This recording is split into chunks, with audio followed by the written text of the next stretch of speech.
అతి శ్రేష్ఠుడైన యేసుక్రీస్తు నామమున ఈ యొక్క ఉపవాస ప్రార్థనలో ఉన్న మీ అందరికీ ప్రభు పేరిట వందనాలు. మీరంతా క్షేమంగా ఉన్నారని తలంచే మీ ఆత్మీయ దైవసేవకుడు బ్రదర్ తేజమయ్య.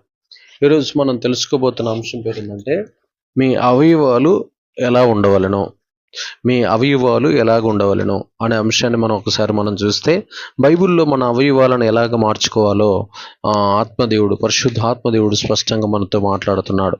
అవి తన గ్రంథంలో రాయించాడు, పరిశుద్ధ గ్రంథంలో రాయించాడు. వాటిని మనం తెలుసుకుంటే మన హృదయాలు మార్చబడును గాక. ఒకసారి మనం చూద్దాం. మత్తయి సువార్త 5వ అధ్యాయం 8వ వచనంలో, హృదయ శుద్ధి గల వారు ధన్యులు, వారు దేవుని చూచెదరు అని రాయబడి ఉంటుంది. హృదయ శుద్ధి గల వారు ధన్యులు, వారు దేవుని చూచెదరు అని రాయబడి ఉంటుంది. మత్తయి సువార్త 5వ అధ్యాయం 8వ వచనం. అంటే హృదయం ఎలా ఉండాలని దేవుడు తెలియజేస్తున్నాడు? శుద్ధిగా ఉండాలి. హృదయంలో కపటం ఉండకూడదు, హృదయంలో కక్ష ఉండకూడదు, ద్వేషం ఉండకూడదు, పగ ఉండకూడదు, హృదయంలో పాపం ఉండకూడదు, హృదయంలో కోపం ఉండకూడదు, హృదయంలో అసూయ ఉండకూడదు. ఇలాంటివన్నీ కనుక ఎవరి హృదయంలో అయితే ఉంటారో వారంతా సాతాను పిల్లలు, సాతాను సంబంధులు, సాతాను రాజ్య వారసులు. అలాంటి వారిని వారి హృదయాన్ని ఏం చేయాలంటే, ప్రతి మానవుడు ఏం చేయాలంటే తన హృదయాన్ని శుద్ధి చేసుకోవాలి, తన హృదయాన్ని యేసు రక్తంతో కడుక్కోవాలి, తన హృదయాన్ని వాక్యంతో కడుక్కోవాలి, తన హృదయాన్ని పరిశుద్ధతతో నింపుకోవాలి, తన హృదయాన్ని నీతితో, తన హృదయాన్ని సత్యముతో, తన హృదయాన్ని అభిషేకంతో నింపుకోవాలి, ప్రతిష్ఠ చేసుకోవాలి.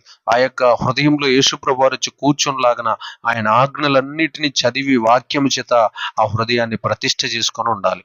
అలా హృదయం ఏం చేయబడాలంటే శుద్ధి చేయబడి ఉండాలి. రోజు ప్రార్థన చేసుకుని మా పాపాలు కడుక్కుంటా ఉంటుంటే హృదయం ఏమవుతుందంటే శుద్ధి చేయబడుతుంది. హృదయం ఎంత శుద్ధిగా ఉంటుందో మనం అంత పరిశుద్ధులుగా దేవునికి కనబడతాం.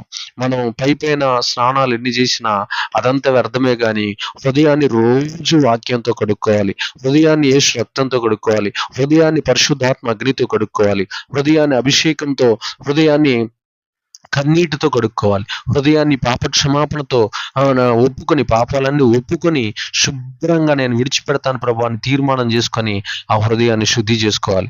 ఎప్పుడైతే ఆ హృదయం శుద్ధి చేయబడతాదో అప్పుడు దేవుడికి మనం పరిశుద్ధులుగా కనబడదాము గాక. ఆమె తర్వాత ఇక రెండో విషయాన్ని మనం చూస్తే, తిమోతికి రాసిన మొదటి పత్రికలో అక్కడ తిమోతికి రాసిన మొదటి పత్రిక 2వ అధ్యాయము 8వ వచనంలో ఏమని రాయబడి ఉందంటే ఒకసారి చదువు. కావున ప్రతి స్థలమందును పురుషులు కోపమును సంశయమును లేని వారై పవిత్రమైన చేతులెత్తి ప్రార్థన చేయవలెనని కోరుచున్నాను. దేవునికి సమస్త మహిమ ఘనత.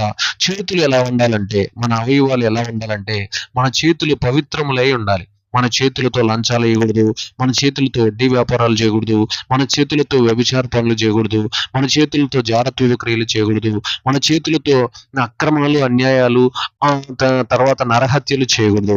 మన చేతులు పవిత్రంగా ఉండాలి. మన చేతులు మన చేతులు ప్రార్థనలో పైకెత్తే చేతులుగా ఉండాలి. దేవుణ్ణి గణపరిచే చేతులుగా, దేవుణ్ణి ఆరాధించే చేతులుగా, దేవుణ్ణి మహిమపరిచే చేతులుగా, దేవుణ్ణి మహిమను హెచ్చించేటటువంటి చేతులుగా మన చేతులు పవిత్రంగా ఉండాలి. మన చేతులకు దోషం ఉండకూడదు, మన చేతులు మోసంతో నిండిపోయి ఉండకూడదు, మన చేతుల్లో ఎలాంటి తప్పులు ఉండకుండా మన చేతులను పవిత్రమైన చేతులుగా మార్చుకొని దేవుని సన్నిధిలో మనం కనబడాలి. ఆ తర్వాత సామెతల గ్రంథం 1వ అధ్యాయం 15వ వచనం ఒకసారి మనం చూస్తే, సామెతల గ్రంథము 1వ అధ్యాయం 15వ వచనాన్ని ఒకసారి మనం చూస్తే, మన పాదములు ఎలా ఉండాలో అక్కడ రాయబడిన, నా కుమారుడా నీవు వారి మార్గమున పోకుము, వారి త్రోవల యందు నడవకుండా నీ పాదము వెనుకకు తీసుకొనుము. చూడండి, అక్కడ ఎవరి గురించి రాస్తున్నాడంటే పాపుల గురించి రాస్తున్నాడు. నా కుమారుడా నీవు పాపులు, దుష్టులు, మోసగాళ్ళ మార్గమున పోకము, వారి త్రోవల యందు నడవకుండా నీ పాదము వెనుకకు తీసుకొనుము. హల్లెలూయా. దేవునికి మహిమ ఘనత ప్రభావములు కలుగును గాక.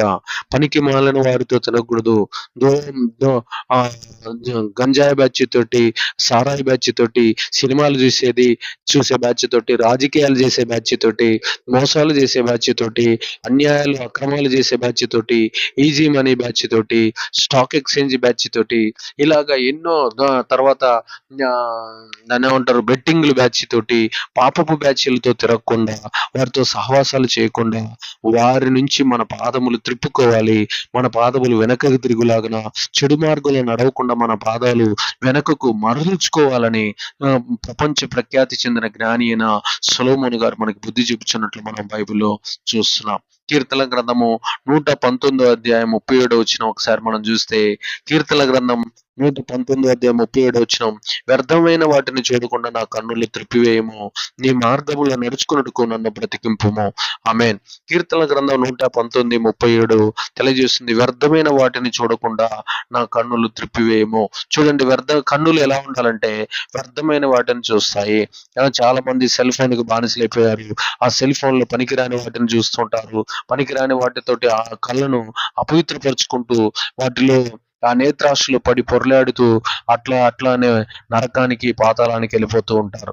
చూడండి ప్రియ దేవుని బిడ్డలారా, వ్యర్థమైన వాటిని చేయకుండా శ్రేష్టమైన వాటి వాక్యాలు మాత్రమే మనం వినాలి. ఇక మిగతా వాటిని ఏటి జోలి మనం పోకుండా పవిత్రులమై ఉండాలి. వ్యర్థమైన వాటిని చూడకుండా మన కన్నులను దావీదులాగా మార్చుకోవాలి. దావీదు గారు అంటున్నాడు, నా కన్నులు వ్యర్థమైన వాటిని చూడకుండా నా యొక్క కనుదృష్టిని మార్చుకున్నాను, నా తలంపులు నా ఊహలను మార్చుకున్నాను.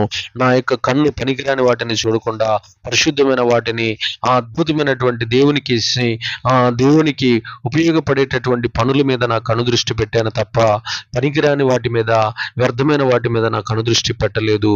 నా కన్నులను శ్రేష్టమైన వాటి మీద పెట్టాను అని దావీదు గారు మనకు తెలియజేస్తున్నట్టు మనం చూస్తున్నాం. కీర్తనల గ్రంథం 40 అధ్యాయం ఒకసారి మనం చూస్తే 6వ వచనంలో, కీర్తన గ్రంథం 40 అధ్యాయం 6వ వచనంలో కూడా ఒక మాట రాయబడి ఉంది. చూద్దాం ఒకసారి. బలులైనను నైవేద్యములైనను నువ్వు కోరటలేదు, నీవు నాకు చెవులు నిర్మించి ఉన్నావు. దహన బలులైనను పాప పరిహారార్థ బలులైనను నువ్వు తెమ్మనలేదు. చూడండి, దేవుని చెవులు మానవుని చెవులు దేవుని మాట వినటం కోసం నిర్మించబడ్డాయి. దేవుని మాటలు మనం వినాలి, ఆ మాటలకు మనం లోబడాలి. దేవుని మాటలు వినకుండా సాహిత్యం, చెడ్డ శృంగార సాహిత్యం, లేకపోతే డబుల్ మీనింగ్ సాహిత్యం, ట్రిపుల్ మీనింగ్ సాహిత్యం, వ్యభిచార సాహిత్యం, సినిమాల సాహిత్యం, రోత రాజకీయాల సాహిత్యం, తర్వాత పనికిమానే అల్లరితో కూడిన ఆటపాటలు, కాలేజీల్లో జోకులు, అనేక రకాలైనటువంటి డబుల్ మీనింగ్ డైలాగులు, సరసోక్తులు, అల్లరితో కూడిన ఆటపాటలు, ఇలాంటి మాటలు వినడానికి మన చెవులు ఉపయోగించకూడదు.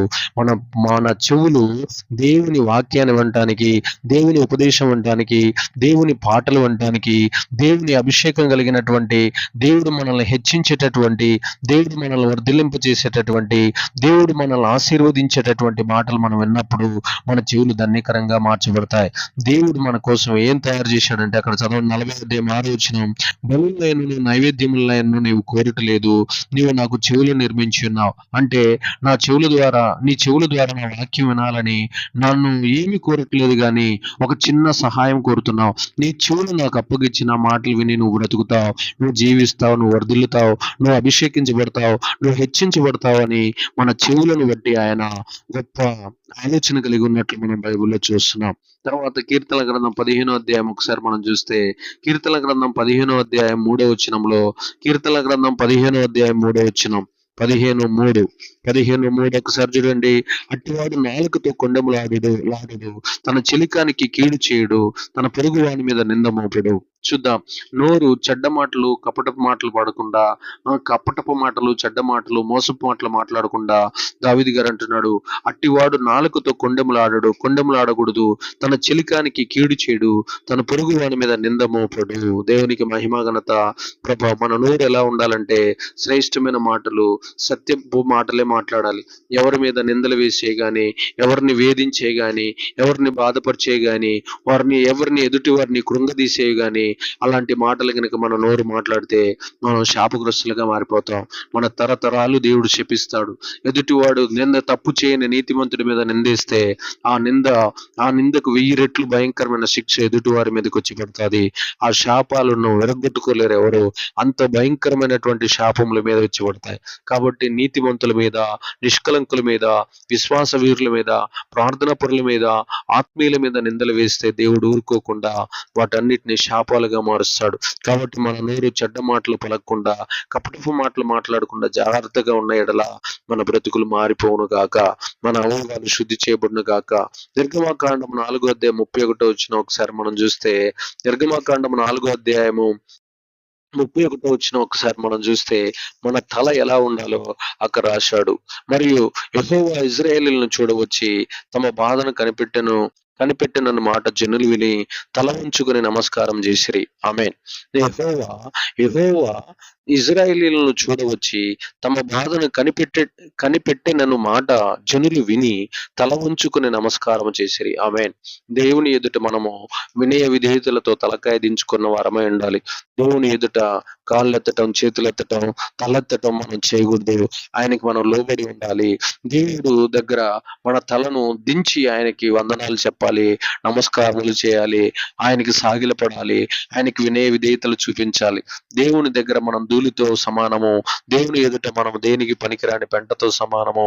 దేవుని ముందు, ఆయన పరిశుద్ధత ముందు, ఆయన నీతి ముందు, ఆయన సత్యం ముందు, ఆయన సంపూర్ణత ముందు, ఆయన దైవత్వం ముందు, ఆయన దగ్గర ఉన్నటువంటి సార్వభౌమత్వం ముందు, ఆయన కాడ ఉన్నటువంటి అధికారముల ముందు, పరపతి ముందు, ఆయన దగ్గర ఆయన ఎదుట ఉన్న మహిమ ముందు, ఆయన ఎదుట ఉన్నటువంటి శక్తి సామర్థ్యాల ముందు, సర్వోన్నతమైన అభిషేకం ముందు మనం దేనికి పనికిరాము. కాబట్టి మనం తలదించుకోవాలి. మన బాధల నుంచి, మన శోధనల నుంచి, మన ఇరుకుల నుంచి తప్పించడానికి యేసు ప్రభు వారు మన దగ్గరకు వచ్చాడన్న మన పనికి మాలిన మన యొక్క ఆత్మను రక్షించడం కోసం, మనం దేనికి పనికిరాని వాళ్ళమైన మనల్ని కాపాడటం కోసం ఆయన ఎప్పుడో భవిష్యత్తులోనే మన కోసం రక్తం కార్చి సిలువలో ప్రాణం పెట్టి మనల్ని అందరూ రక్షించడానికి సంసిద్ధుడై ఉన్నాడు. కాబట్టి ఆయన త్యాగం ముందు, ఆయన శక్తి ముందు, ఆయన మన కోసం చేసినటువంటి ఆ బలి అర్పణ ముందు మనం దేనికి పనికిరాము. కాబట్టి ఆయన సిలువ ముందు మనం సాగిలపడి, ఆయన మన కోసం చేసిన త్యాగానికి మనం లోబడి, ఆయన ఎదుట మనం పరిశుద్ధులుగా, ఆయన శిష్యులుగా, ఆయన మార్గాల్లో నడిచేటటువంటి బిడ్డలుగా మనం మార్చబడి వర్ధిల్లదము గాక. దేవుడి ఈ మాటలను దీవించి స్థిరపరచును గాక. ఆమేన్.